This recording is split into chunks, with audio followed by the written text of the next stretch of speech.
Medieval India. Bharat पर अरबों का आक्रमण। मोहम्मद बिन कासिम के नेतृत्व में अरबों ने भारत पर पहला सफल आक्रमण किया। अरबों ने सिंध पर 712 ईस्वी में विजय पाई थी। अरब आक्रमण के समय सिंध पर दाहिर का शासन था। भारत पर अरबवासियों के आक्रमण का मुख्य उद्देश्य धन दौलत लूटना तथा इस्लाम धर्म का प्रचार प्रसार करना था। 26 महमूद गजनवी। 932 ईस्वी में अल्पतगीन नामक एक तुर्क सरदार गजनी साम्राज्य की स्थापना की, जिसकी राजधानी गजनी थी। अल्पतगीन की मृत्यु के पश्चात कुछ समय तक गजनी में पिरितिगीन ने शासन किया। इसी के शासनकाल 972 से 977 ईस्वी में सर्वप्रथम भारत पर आक्रमण किया गया।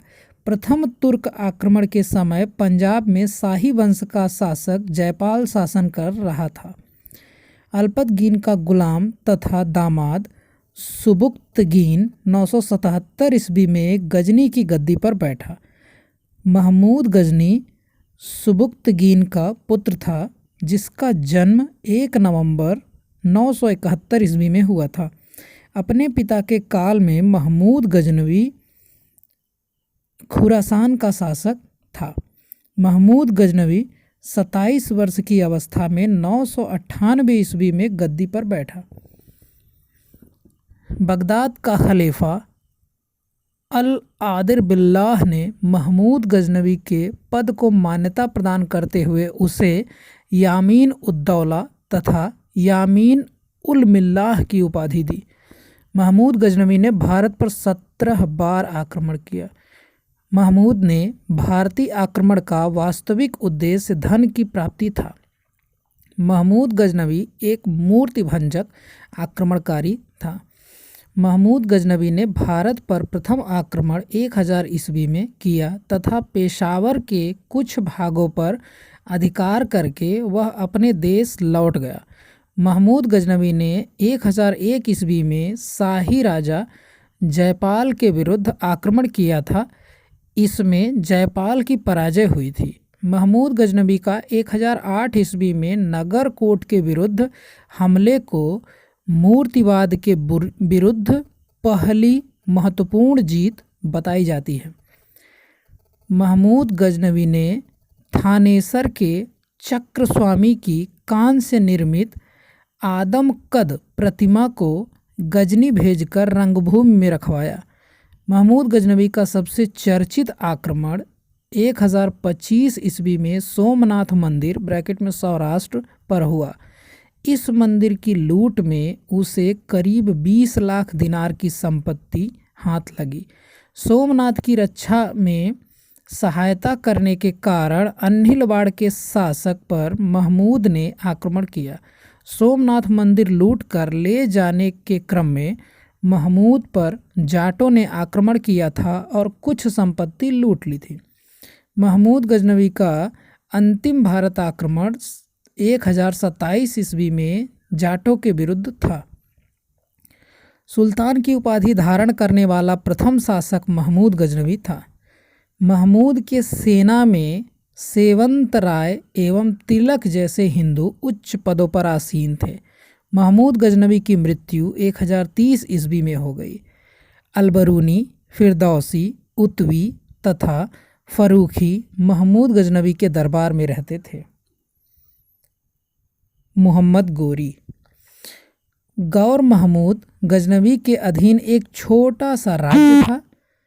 1173 ईस्वी में शहाबुद्दीन मोहम्मद गौरी गौर का शासक बना। इसने भारत पर पहला आक्रमण 1175 ईस्वी में मुल्तान के विरुद्ध किया था। मोहम्मद गोरी का दूसरा आक्रमण 1178 ईस्वी में पाटन ब्रैकेट में गुजरात पर हुआ। यहाँ का शासक भीमदूती ने गौरी को बुरी तरह परास्त किया। मोहम्मद गौरी भारत के विजित प्रदेशों पर शासन का भार अपने गुलाम सेनापतियों को सौंपते हुए गजनी लौट गया। मोहम्मद गोरी की हत्या 15 मार्च 1206 ईस्वी को कर दी गई। मोहम्मद गोरी द्वारा लड़ा गया प्रमुख युद्ध। तराइन का प्रथम युद्ध 1191 ईस्वी में लड़ा गया। गौरी एवं पृथ्वीराज चौहान के बीच पृथ्वीराज चौहान विजयी हुए। तराइन का द्वितीय युद्ध 1192 ईस्वी में गौरी एवं पृथ्वीराज चौहान के बीच गौरी विजयी हुआ। चंदावर का युद्ध 1194 ईस्वी में गौरी एवं जयचंद के बीच गौरी विजयी हुआ।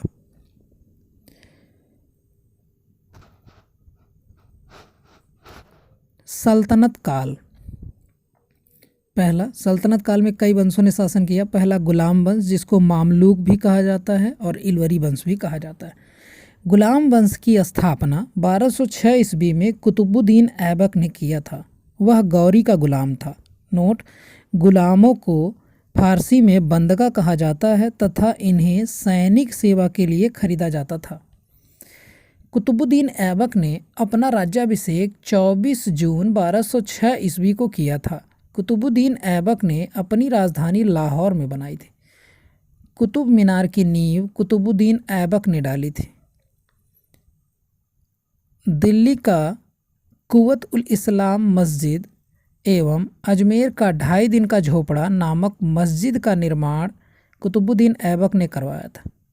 कुतुबुद्दीन ऐबक को लाख बख्श ब्रैकेट में लाखों का दान देने वाला भी कहा जाता था। प्राचीन नालंदा विश्वविद्यालय को ध्वस्त करवाने वाला कुतुबुद्दीन ऐबक का सहायक सेनापति बख्तियार खिलजी था। ऐबक की मृत्यु 1210 ईस्वी में चौगान खेलते समय घोड़े से गिरकर हो गई। इसे लाहौर में दफनाया गया। ऐबक का उत्तराधिकारी आराम शाह हुआ, जिसने सिर्फ 8 महीनों तक शासन किया। आराम शाह की हत्या करके इल्तुतमिश 1211 ईस्वी में दिल्ली की गद्दी पर बैठा। इल्तुतमिश तुर्किस्तान का इलवरी तुर्क था, जो ऐबक का गुलाम एवं दामाद था। ऐबक की मृत्यु के समय वह बदायूं का गवर्नर था। इल्तुतमिश लाहौर से राजधानी को स्थानांतरित करके दिल्ली लाया।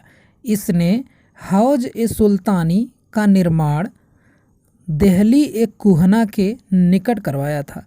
इल्तुतमिश पहला शासक था जिसने 1229 ईस्वी में बगदाद के खलीफा से सुल्तान पद की वैधानिक स्वीकृति प्राप्त की। इल्तुतमिश की मृत्यु अप्रैल 1236 ईस्वी में हो गई। चंगेज खां से बचने के लिए ख्वारिज्म के सम्राट जलालुद्दीन को इल्तुतमिश ने अपने यहाँ शरण नहीं दी थी। इल्तुतमिश के बाद उसका पुत्र रुकनुद्दीन फिरोज गद्दी पर बैठा। वह एक अयोग्य शासक था। उसके अल्पकालीन शासक पर उसकी माँ शाह तुर्कान छाई रही। इल्तुतमिश द्वारा किए गए महत्वपूर्ण कार्य: 1. कुतुब मीनार के निर्माण को पूर्ण करवाया। 2. सबसे पहले शुद्ध अरबी सिक्के जारी किए ब्रैकेट में चांदी का टका एवं तांबा का जीतल। 3. इक्ता प्रणाली चलाई। 4. 40 गुलाम सरदारों का संगठन बनाया जो तुर्कान-ए-चिहलगामी के नाम से जाना गया। 5. सर्वप्रथम दिल्ली के अमीरों का दमन किया इल्तुतमिश ने। मंगोल के बारे में जानते हैं। मंगोल कौन थे? मंगोल चीन के उत्तर में गोबी के रेगिस्तान के निवासी थे। वह एक घूमने फिरने वाली अर्ध सभ्य जाति थी तथा उनका मुख्य पेशा घोड़ों और अन्य पशुओं का पालन करना था। वे बहुत गंदे रहते थे तथा सभी प्रकार का मांस खाते थे। उनमें स्त्री विषयक नैतिकता का सर्वथा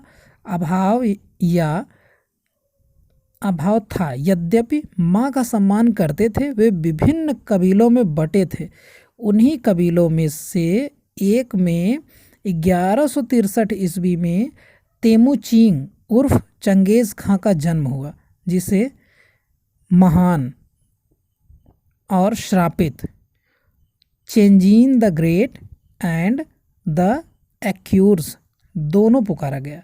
इसका पिता येसुगाई बहादुर था। इल्तुतमिश के बाद उसका पुत्र रुकनुद्दीन फिरोज गद्दी पर बैठा। वह एक अयोग्य शासक था। उसके अल्पकालीन शासन पर उसकी मां शाह तुर्कान छाई रही। शाह तुर्कान के अवांछित प्रभाव से परेशान होकर तुर्की अमीरों ने रुकनुद्दीन को हटाकर रजिया को सिंहासन पर आसीन किया। इस प्रकार रजिया बेगम प्रथम मुस्लिम महिला थी जिसने शासन की बागडोर संभाली। रजिया ने पर्दा प्रथा का त्याग कर तथा पुरुषों की तरह चोगा ब्रैकेट में काबा तथा कुलाह ब्रैकेट में टोपी पहनकर राज दरबार में खुले मुंह से जाने लगी। रजिया ने मलिक जमालुद्दीन याकूत को अमीर ए आखुर ब्रैकेट में घोड़े का सरदार नियुक्त किया। गैर तुर्कों को सामंत बनाने के रजिया के प्रयासों से तुर्की अमीर विरुद्ध हो गए और उसे बंदी बनाकर दिल्ली की गद्दी पर मुइजुद्दीन बहराम शाह को बैठा दिया। रजिया की शादी अल्तुनिया के साथ हुई। इससे शादी करने के बाद रजिया ने पुनः गद्दी प्राप्त करने का प्रयास किया लेकिन वह असफल रही। रजिया की हत्या 13 अक्टूबर 1240 ईस्वी को डाकुओं के द्वारा कैथल के पास कर दी गई। बहराम शाह को बंदी बनाकर उसकी हत्या मई 1242 ईस्वी में कर दी गई। बहराम शाह के बाद दिल्ली का सुल्तान अलाउद्दीन मसूद शाह 1242 ईस्वी में बना। बलबन ने षड्यंत्र के द्वारा 1245 ईस्वी में अलाउद्दीन मसूद शाह को सुल्तान के पद से हटाकर नासिरुद्दीन महमूद को सुल्तान बना दिया। नासिरुद्दीन महमूद ऐसा सुल्तान था जो टोपी सीकर अपना जीवन निर्वाह करता था। बलबन ने अपनी पुत्री का विवाह नासिरुद्दीन महमूद के साथ किया था। बलबन का वास्तविक नाम बहाउद्दीन था। वह इल्तुतमिश का गुलाम था। तुर्कान चिहलगामी का विनाश बलबन ने किया था। बलबन 1266 ईस्वी में गयासुद्दीन बलबन के नाम से दिल्ली की गद्दी पर बैठा। यह मंगोलों के आक्रमण से दिल्ली की रक्षा करने में सफल रहा। राज दरबार में सिजदा एवं पैबोस प्रथा की शुरुआत बलबन ने की थी। बलबन ने फारसी रीति रिवाज पर आधारित नवरोज़ उत्सव को प्रारंभ करवाया। अपने विरोधियों के प्रति बलबन ने कठोर लौह एवं रक्त की नीति का पालन किया। नासिरुद्दीन महमूद ने बलबन को उलुग खां की उपाधि प्रदान की। बलबन के दरबार में फारसी के प्रसिद्ध कवि अमीर खुसरो एवं अमीर हसन रहते थे। गुलाम वंश का अंतिम शासक शमशुद्दीन कैमूर था।